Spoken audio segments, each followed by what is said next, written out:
le Dey d'Alger, en discussion avec le consul de France, à propos d'une dette française impayée, se serait emporté jusqu'à frapper le consul du Manche de son chasse-mouche.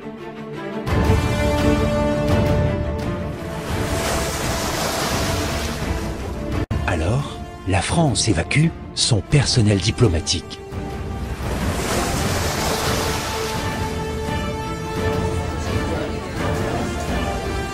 Le gouvernement français pense trouver l'occasion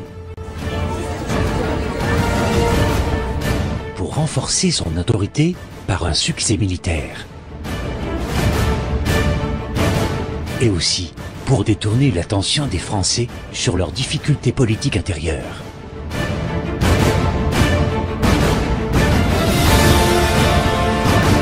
Le 31 janvier 1830, le Conseil des ministres français décide d'organiser un débarquement en Algérie.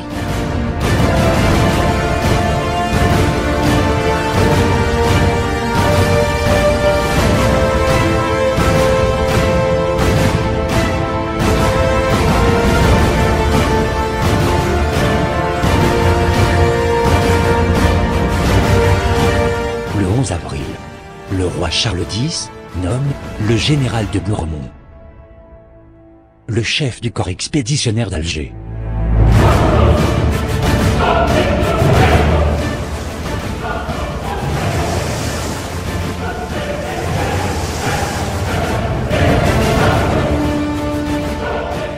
Le général de Bourmont commande cette expédition en compagnie de ses 4 fils.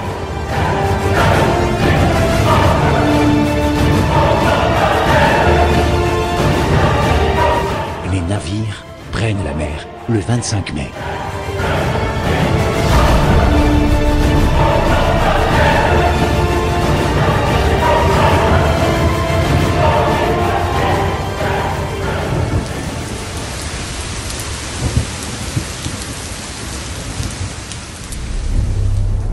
Une mer avec des vents difficiles qui dispersent la flotte, qui parvient difficilement à se regrouper.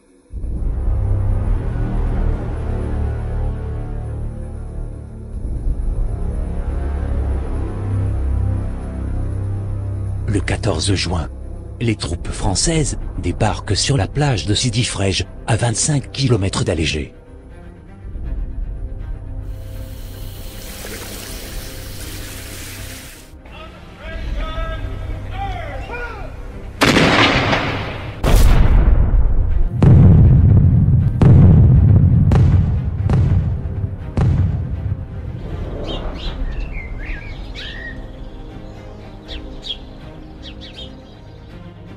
De son côté, le Dey avait rassemblé son armée.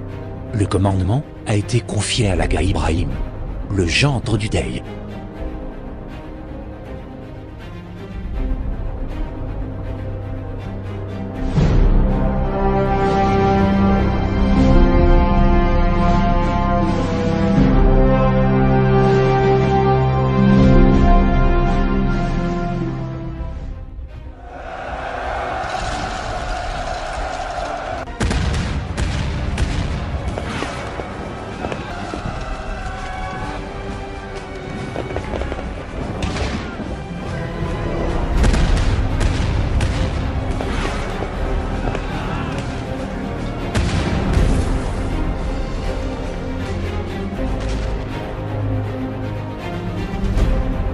Les troupes de l'Agha Ibrahim se renforcent et s'établissent au campement de Stawali.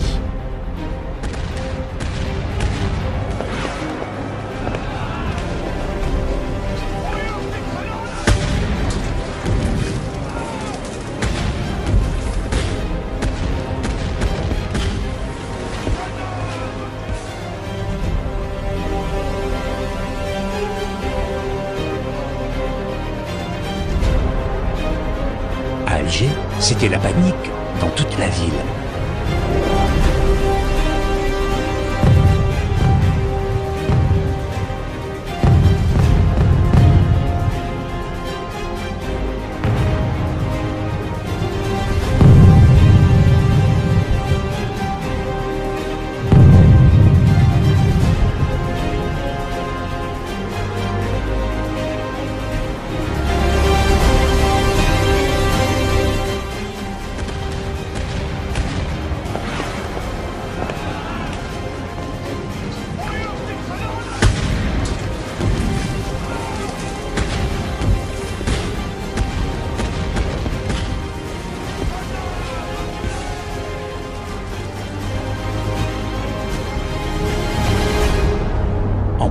bataille de Sidi Khalef, Amédée de Bouremont, l'un des 4 fils du général de Bouremont, a été tué par les milices de l'Agha Ibrahim.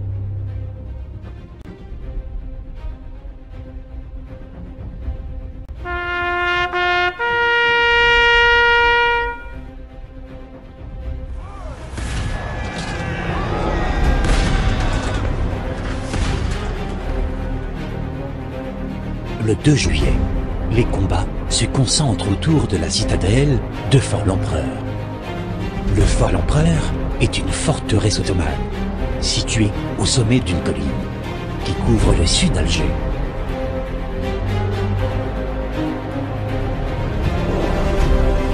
Prise. La chute de cette citadelle met la Casbah et la ville d'Alger à la merci des Français.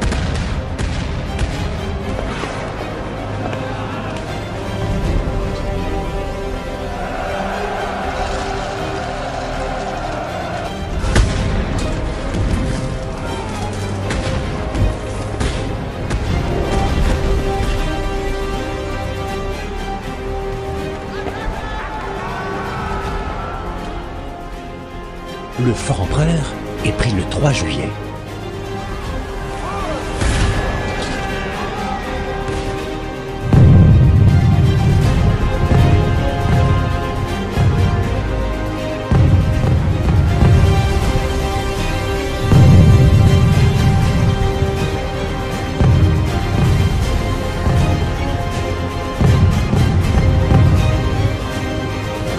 La population demande au Dey de capituler avant l'assaut des Français.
À 11 h du matin, les 3 divisions de l'armée française se mettent en marche pour prendre possession les différentes portes d'Alger.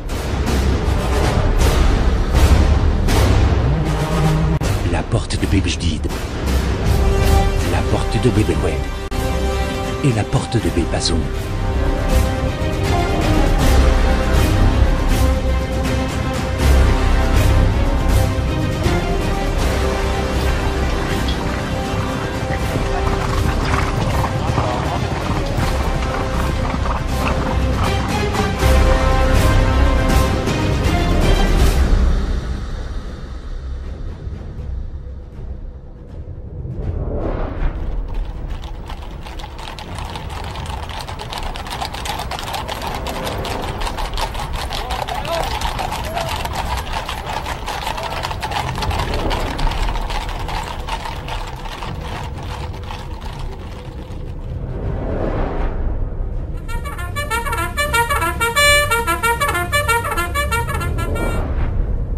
Le quartier général de l'armée française s'établit à la Casbah.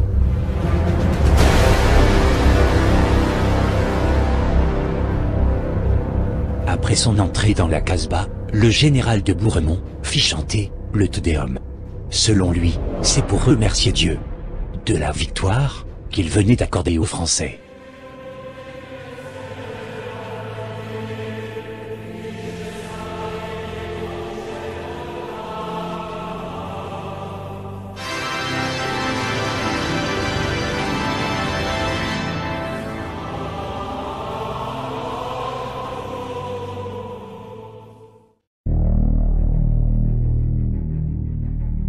la nouvelle de la prise d'Alger arrive à Paris.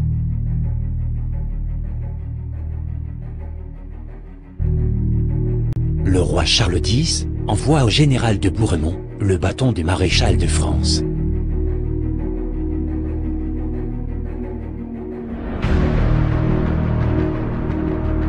Mais cette distinction ne l'a pas consolé, à cause de la perte de son fils, Amédée.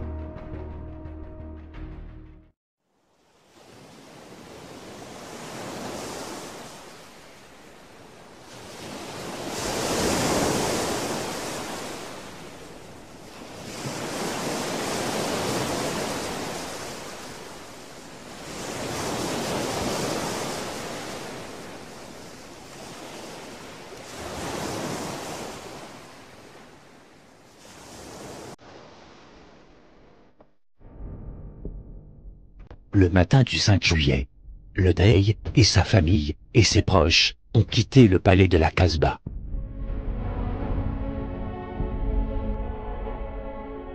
Tout de suite après, la première préoccupation des Français, c'était de trouver le trésor.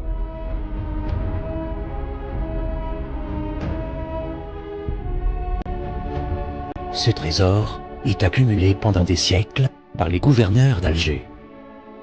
Il se compose des pièces d'or et d'argent, des bijoux, des diamants et des armes.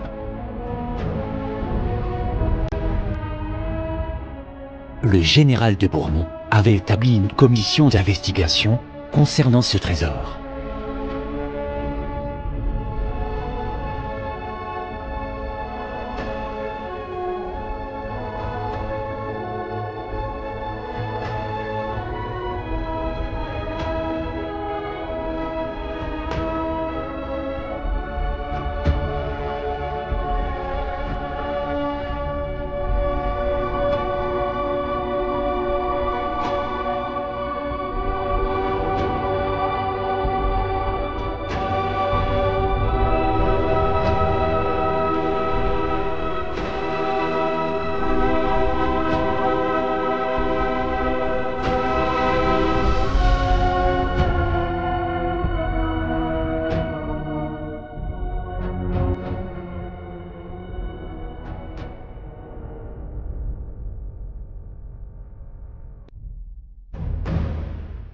Le général de Bourmont avait proposé au roi Charles X d'attribuer 50 millions de francs de ce trésor au paiement des frais de la conquête d'Alger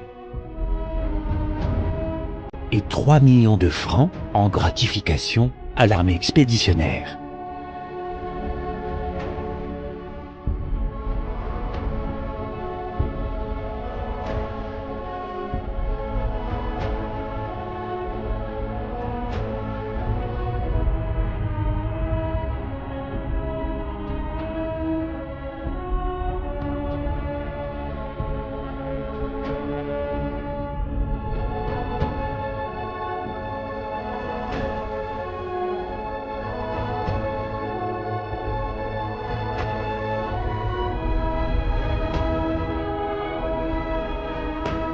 Mais les Français pensent que la Casbah devait avoir encore quelques endroits secrets, où d'autres trésors se trouvaient cachés.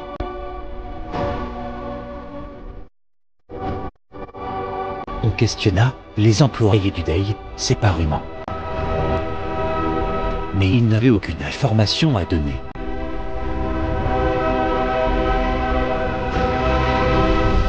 Ils juraient tous sur le Coran que les valeurs reconnues par la commission étaient tout ce qui composait le trésor.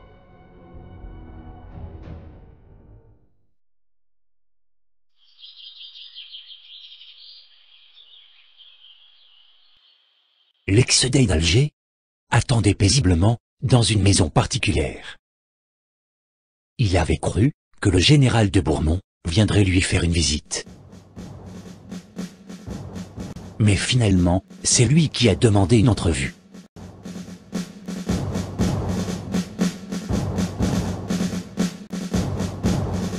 Le jour fixé, le Dey entre dans la Casbah à pied.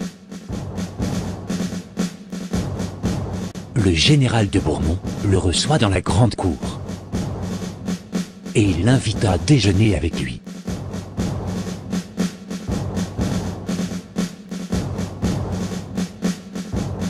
On lui parla de son prochain départ, le lieu où il désirait se retirer. Il désigna Naples, en Italie.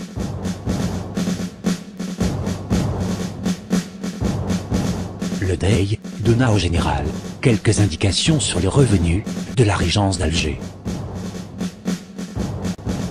Et aussi quelques renseignements sur le caractère des races qui habitent Alger.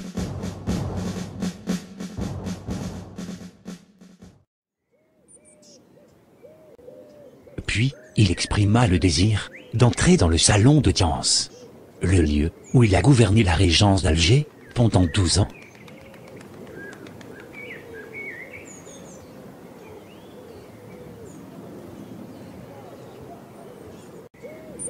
La visite avait duré près de 4 heures.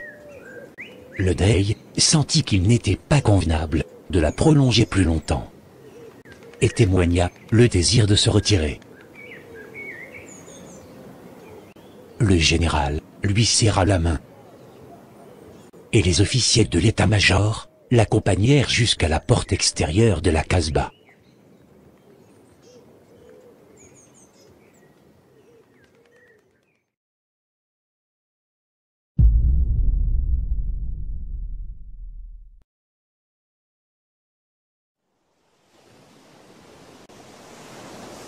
Un navire a été mis à sa disposition.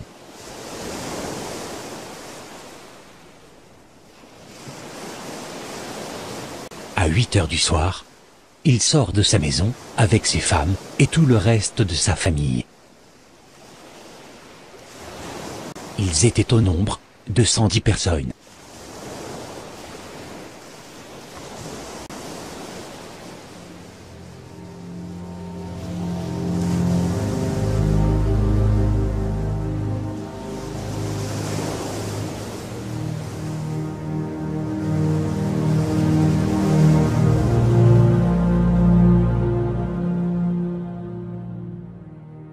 Le lendemain, c'était au tour d'expulser les Turcs, militaires et administrateurs.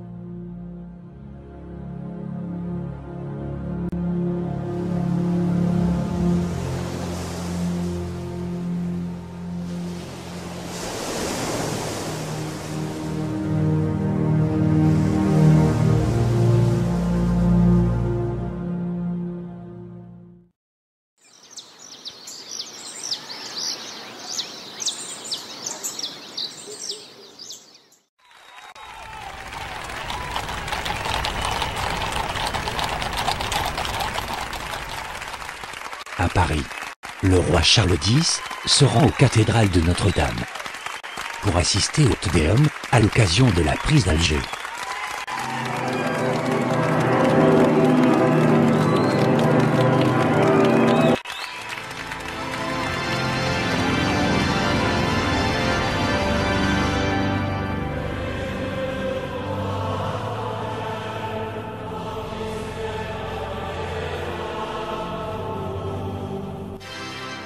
Mais dans quelques jours, tout va basculer.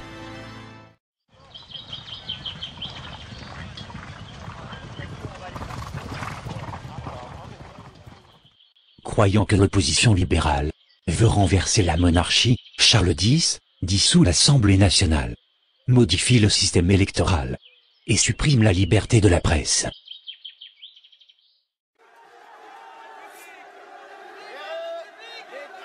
Le peuple de Paris se soulève contre le roi. Les 27, 28 et 29 juillet. Ce sont les 3 glorieuses.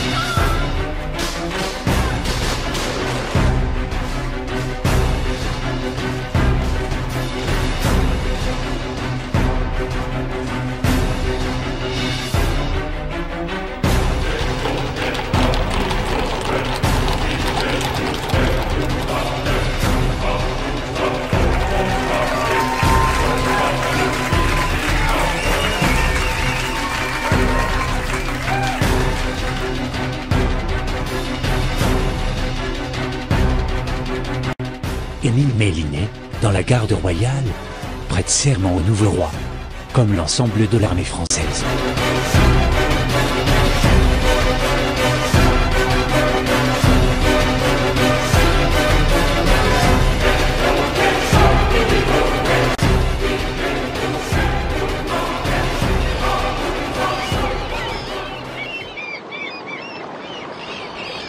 Les nouvelles des événements de Paris arrivent officiellement à Alger.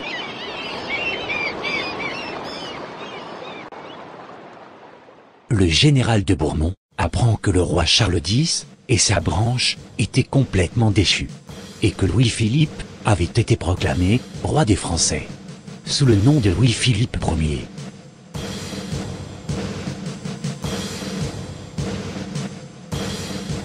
Mais le général était fidèle à Charles X, et il refuse de prêter serment au nouveau roi.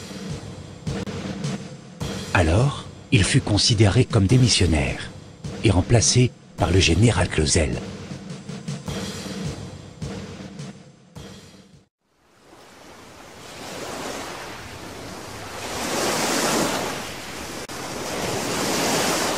Le 2 septembre, un navire français arrive à Alger.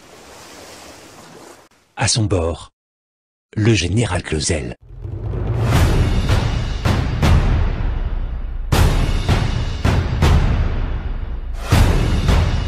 Pour notre souverain!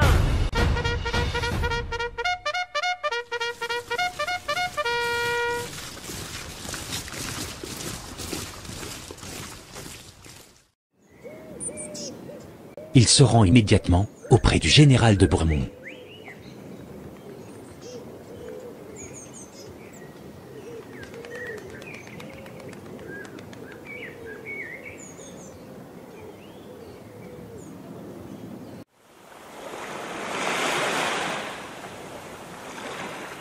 Le lendemain, le général de Bourmont prend un navire à ses frais, avec le cercueil de son fils Amédée, afin de se joindre plus tard à l'exil de Charles X.